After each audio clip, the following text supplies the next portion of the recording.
حمدا وشكرا قال راحم للرحيم هو الرشيد الهادي الفتاح العليم.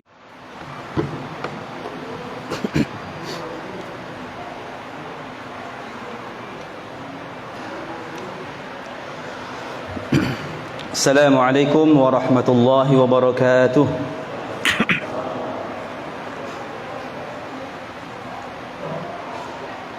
Bismillahirrahmanirrahim. Alhamdulillahi rabbil alamin wa bihi nasta'inu ala umuri dunya waddin. Thumma salatu wassalamu ala ashrafil mursalin sayyidina wa maulana Muhammadin wa ala alihi wa ashabihi wa man tabi'ahum bi ihsanin ila yaumiddin. Amma ba'd. Pada malam yang penuh berkah ini kita kembali ngaji ya tafsir kitab tafsir Quran Azim atau biasa dikenal tafsir Jalalain. Kita masuk ke surat Al-Ikhlas.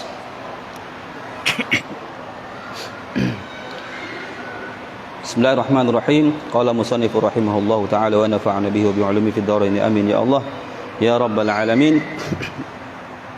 Suratul Ikhlasi. Surat Al-Ikhlas. Makiyatun au madaniyatun.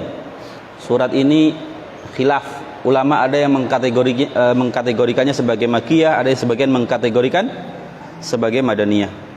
Arba'un au khamsu ayatin. Jumlah ayatnya khilaf. Jadi ada ulama yang mengatakan 4 ayatnya adalah 4. Ada yang mengatakan ayatnya 5. Kok bisa 5? Kok bisa? Ini semuanya dari Rasul. Ya, semuanya dari Rasul. Jadi ulama enggak bikin-bikin, enggak. Ya. Jadi kalau yang menganggap 4 ayat, maka qul huwallahu ahad, Allahus samad, lam yalid wa lam yulad wa lam yakul lahu kufuwan ahad. 4. Yang anggap 5, qul huwallahu ahad, Allahus samad, lam yalid wa lam yulad wa lam yakul lahu kufuwan ahad. Gitu. Ya. Jadi ulama berbeda pendapat. Nah, perbedaan ini bukan perbedaan yang sifatnya usuli ya, sifatnya dasar, bukan, tapi litanawwu'. Jadi variasi Quran. Jadi Al-Quran itu secara mutawatir diriwayatkan itu ada 7 macam bacaan. Kemudian yang riwayat masyhur itu riwayatnya yang meriwayatkan banyak tapi tidak mencapai derajat mutawatir. Ya, itu ada 3 qiraat. Jadi 7 qiraat mutawatir, 3 qiraat masyhur, maka total 10 qiraat. Ada lagi 4 qiraat yang syadz. Jadi total qiraat itu sebenarnya 14. Nanti setiap imamnya punya 2 perawi utama. Punya 2 perawi utama. Jadi kalau mau belajar qiraat itu totalnya ya sekitar 28 variasi. Ya. Kalau semuanya dipelajari, habis umur. Ya. Baik. Nah, ulama-ulama dulu itu bisa mengumpulkan qiraat-qiraat tersebut dengan perjalanan yang panjang. Ya. Jadi datangin guru dari satu daerah ke daerah lain, dari Kufah misalnya ke Mekkah, ke Madinah, ya, ke Basrah, ya, ke Mesir dan seterusnya. Begitu. Ya. Kita mulai bismillahirrahmanirrahim. Ini Al-Ikhlas ini turun berkenaan dengan ini. Su'ila sallallahu alaihi wasallam an rabbih. Nabi ditanya, ya, Nabi kita Muhammad sallallahu alaihi wasallam ditanya an rabbih, tentang Rabbnya. Hai Muhammad, siapa Rabbmu? Gitu ya. Fanazala, maka turun ayat ini. Qul. Nah, qul pakai qaf ya. Qul. Qaf itu makhrajnya ada di lidah paling belakang, naik ke langit-langit, ketemu langit-langit atas yang paling belakang. Itu kalau kita jelajahi pakai ujung lidah, itu langit-langit. Ketemu yang bagian paling empuk, nah itu. Jadi pangkal lidah ketemu itu, jadinya ko gitu ya. Qul. Jangan qul. Kalau qul terlalu kedalaman. Salah makhraj ya, geser makhrajnya. Atau terlalu ke depan, kul. Nah, itu jadi kaf. Artinya makanlah. Kul. Ya harusnya kul, katakanlah malah jadi makanlah. Itu lucu ya. Ya, kul, katakanlah wahai Muhammad, huwa, dia, yakni Rabbmu, ya, Allahu adalah Allah. Rabbmu namanya Allah. Ahadun, yang esa. Ya, katakanlah wahai Muhammad, dia, yakni Rabbmu adalah Allah. Namanya Allah. Jangan Allah. Salah nyebutnya Allah. Ya. Allah gitu. Ya. Jadi baca itu Allah. Jangan Allah. Ya. Qul huwallahu ahad. Ya. Fallahu, maka kata Allah adalah khobarun khobar. Khobaru huwa adalah khobarnya kata huwa. Jadi qul huwa. Huwa mubtada, Allah sebagai khobar.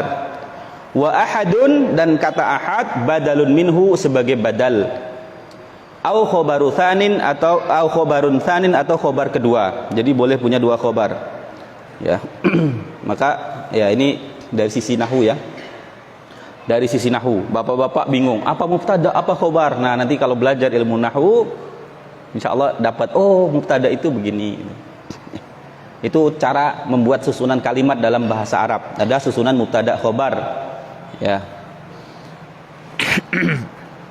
Allahu, ya. Allah itu as-samadu. As-samadu. Jangan as-samadu. Kalau baca samad, akhirnya pupuk lagi. As-samadu, samadu. Allahus samad. Ya. Allah adalah tempat bergantung. Mubtadaun wa khobarun. Nah, ini mubtada khobar lagi susunannya. Ay al-maqsudu, maksudnya adalah as-samadu fil hawaiji 'ala dawami. Tempat bergantung kita, ya, memenuhi kebutuhan-kebutuhan kita 'ala dawami secara terus-menerus. Manusia satu detik pun tidak bisa lepas dari merasa butuh dari Allah. Itu makanya banyakin doa. Mau tidur doa, masuk WC doa, masuk masjid doa, keluar WC doa, keluar masjid doa, mau makan doa, sudah makan doa, mau minum doa, setelah minum doa. Nggak boleh lepas dari doa. Orang yang jarang berdoa tandanya sombong, merasa tidak butuh kepada Allah. Orang yang banyak berdoa maka dia merasa butuh kepada Allah. Gitu. Maka dalam setiap keseharian kita harus banyakin doa. Dan Allah senang. Allah itu senang kalau kita sering berdoa. Gitu. Tandanya kita adalah hambanya, gitu ya. Kita menghamba kepada Allah itu ya kita harus banyak berdoa. Lam yalid, tidak beranak. Allah itu tidak beranak. Lintifai mujanasatihi, karena tidak ada yang sejenis dengan Allah. Kalau manusia ada jenis laki-laki, ada jenis perempuan. Ya.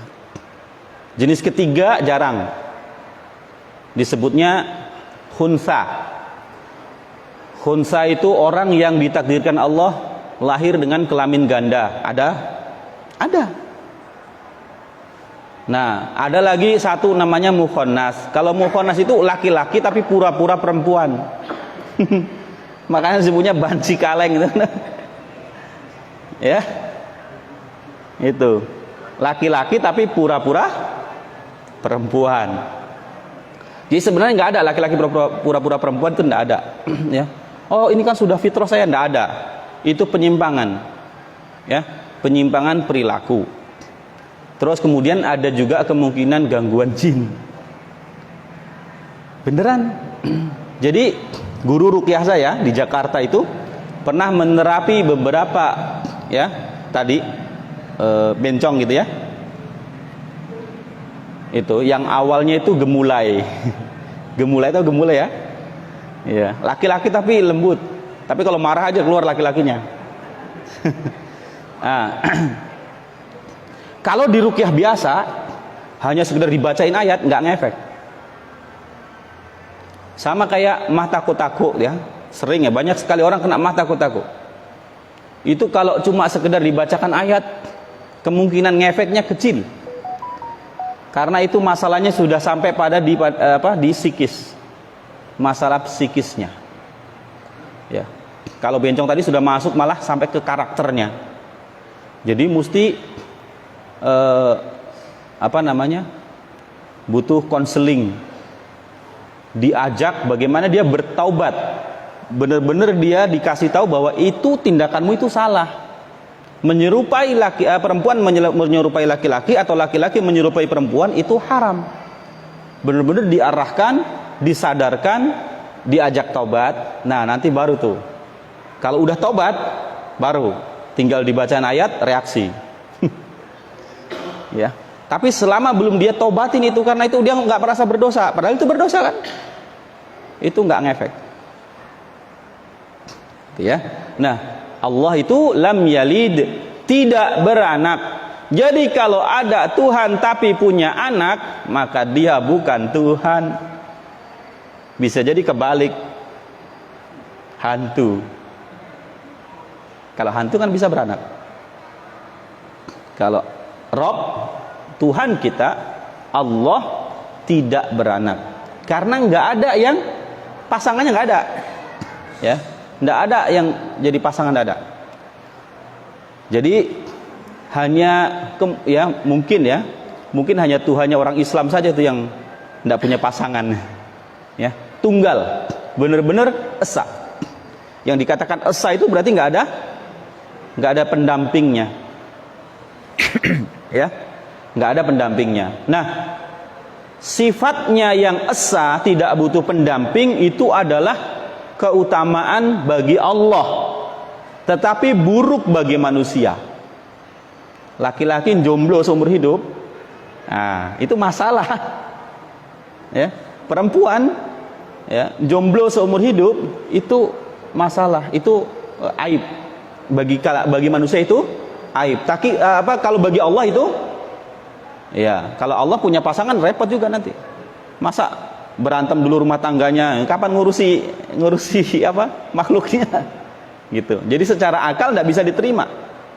Maka Allah harus esa karena dia mengatur semuanya, ya gitu. Jadi jangan sampai lagi takut sama istri, wah repot, mau kasih hujan, istri bilang jangan kasih hujan gitu. Bahaya. Jadi itu mustahil bagi Allah, ya. Maka Allah itu lam yalid, tidak beranak. Allah tidak punya anak. Ya. Jadi kalau ada yang menyatakan Allah punya anak, kalau majazi, secara majazi boleh. Di agama-agama terdahulu, orang-orang yang beriman taat kepada Allah itu disebut anak-anaknya Allah.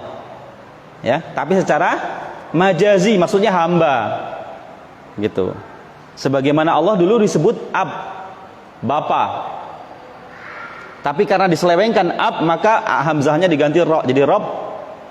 Nah, rob nggak bisa lagi diselewengkan. Ya, rob itu artinya yang mengatur, yang menciptakan, yang memberi rizki dan semuanya. Walam yulad, dan tidak diperanakkan. Jadi kalau Tuhan dilahirkan, oh berarti yang melahirkan itu lebih Tuhan lagi. Ya.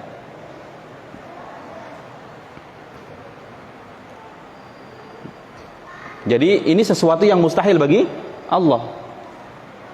Ya. Maka pernah di sebuah kajian tertutup sebenarnya ya, Habib Rizik pernah nyeletuk, kalau Allah lahiran terus siapa bidahnya gitu kan. Nah itu jadi viral, akhirnya dikasuskan. Padahal kajian begini tertutup, itu nggak ada sangkut pautnya dengan orang luar sana. Ya. Jadi Allah itu tidak beranak dan tidak pula diperanakkan. Lintifa'il hudusi anhu, karena nggak ada Tuhan baru, itu nggak ada. Ya. Oh, baru jadi Tuhan ya gitu, nggak ada. Ya. Kalau di agama lain mungkin ada istilahnya saint, ya, tahu saint itu santo, ya, orang-orang suci. Nah, akhirnya nanti dianggap dewa gitu, didewa-dewakan, jadi lama-lama jadi Tuhan gitu ya. Gitu. Di Islam tidak ada. Allah itu cuma satu. Bahkan malaikat pun tidak boleh dipertuhankan. Karena malaikat juga hamba sama seperti kita, hambanya Allah. Walam yakun, dan tidak ada lahu bagi Allah kufuwan yang setara, ahadun seorang pun. Tidak ada yang setara dengan Allah seorang pun. Ai mukafian, yakni setara, wa mumathilan, dan sepadan. Tidak ada. Tidak ada yang sama, tidak ada yang sepadan, tidak ada yang setara dengan Allah. Ya. Jadi Allah memiliki sifat-sifat kesempurnaan yang tidak akan pernah dimiliki oleh makhluknya. Tapi sebagian sifatnya mungkin sebagian kecil dari porsi, ya, karena Allah itu punya 100 rahmat, 99 disimpan di akhirat, 1 dibagi ke seluruh manusia di dunia. Misalnya, ya, maka ada sifat rahmat dalam hati kita. Seorang ibu rela begadang karena anaknya sakit. Itu karena sifat rahmat. Ya. Seorang ibu menyusui walaupun sudah bengkak, ya, bahkan mungkin lecet begitu, tapi dia tetap susui anaknya. Padahal sakit, dia tahan. Itu karena sifat rahmat. Ya. Gitu. Seorang bapak rela berjuang kaki di atas, kaki di kepala di kaki, ya, cari nafkah untuk keluarga karena sifat rahmat. Itu. Ya. Tetapi memiliki kesempurnaan dari rahmat tidak akan pernah ada. Karena itu hanya miliknya Allah. Falahu, maka kata lahu tadi, walam yakul lahu, kata lahu itu muta'alliqun bi kufuwan, punya hubungan dengan kata kufuwan. Ya. Lahu kufuwan, ya.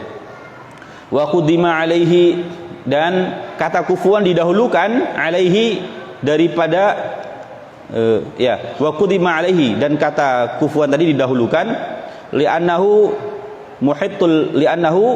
muhittul maqsud, muhittul qasdi, karena kata kufuwan itu adalah tujuan pokoknya, bin nafi, yang dinafikan. Jadi walam yakun, dan tidak ada. Apa yang tidak ada? Ya tadi kufuwan yang setara gitu.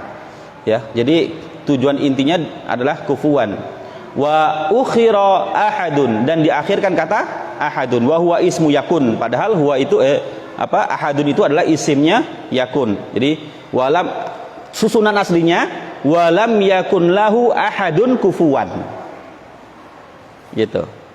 Walam yakun lahu ahadun kufuwan. Ahadunnya harusnya duluan karena dia isim.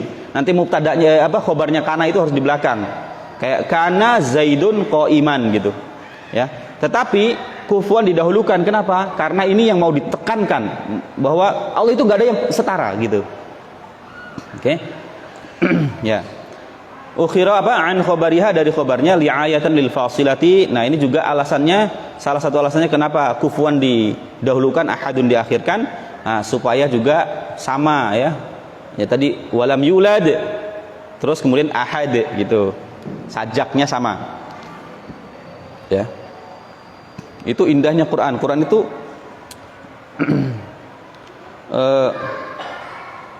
bukan syair, tapi punya beberapa ciri syair.